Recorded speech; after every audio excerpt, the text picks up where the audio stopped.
Allez, à tout de suite. Mais d'abord, l'édito international. Bonjour Vincent Hervouette. Bonjour Dimitri. Vincent, trêve en vue à Gaza. La Maison-Blanche s'impatiente. La vice-présidente Kamala Harris a exigé cette nuit un cessez-le-feu immédiat. Oui, la semaine dernière, Joe Biden a fixé une date butoir, le Ramadan, lundi prochain.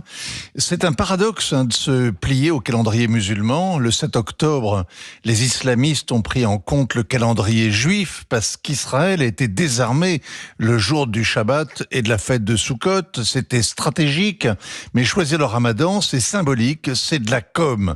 Mais on comprend que l'impatience gagne la Maison-Blanche.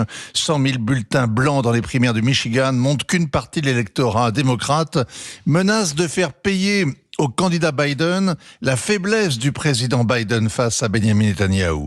Les négociations butent sur le refus du Hamas de livrer la liste des otages qu'il détient encore. Alors avec le Ramadan, cela fera 5 mois que la guerre a été déclarée par le Hamas. Les islamistes n'ont rien déclaré, ils ont fait précisément le contraire. La surprise et la ruse ont joué un rôle décisif dans l'assaut terroriste, au point que les Israéliens en restent sidérés, les services de sécurité ont failli, l'armée a été humiliée. Est-ce que 5 mois de bombardements intenses ont restauré leur crédit? Est-ce que l'État hébreu s'est montré à la hauteur du défi terroriste? Est-ce que la force qu'il a engagée a de quoi dissuader de nouvelles attaques? Eh bien, les Israéliens en doutent. Un tiers d'entre eux seulement croient que la bataille en cours permettra d'atteindre les buts de guerre annoncés et que le Hamas sera désossé. Il resterait une centaine d'otages en vie dans les sous-sols de Gaza. Le projet de trêve qui est sur la table au Caire prévoit la libération de 42 d'entre eux, moins de la moitié, au compte-gouttes, un par jour pendant 6 semaines, en échange de prisonniers palestiniens qui ont du sang sur les mains. 42, c'est beaucoup mieux, c'est toujours mieux que rien. Faut-il rappeler que malgré son expérience, ses capacités de renseignement et la mobilisation de ses commandos, on compte sur les doigts d'une seule main les otages que l'armée israélienne a délivrés au terme d'opération Rescue.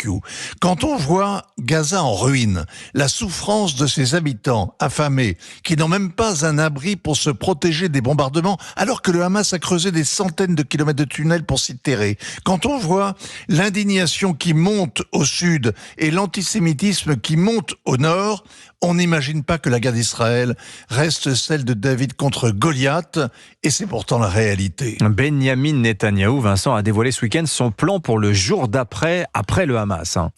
Un plan en 12 principes, certains pour tout de suite, d'autres à moyen ou long terme, ça tient sur une page, c'est court et c'est flou.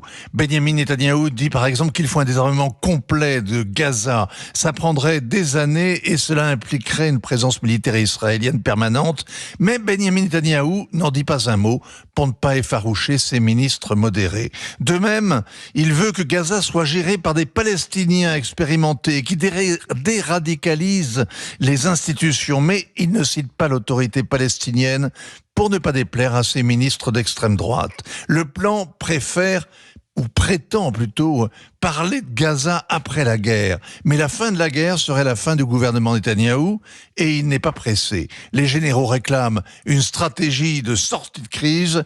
Tout le monde redoute l'enlisement, pas lui.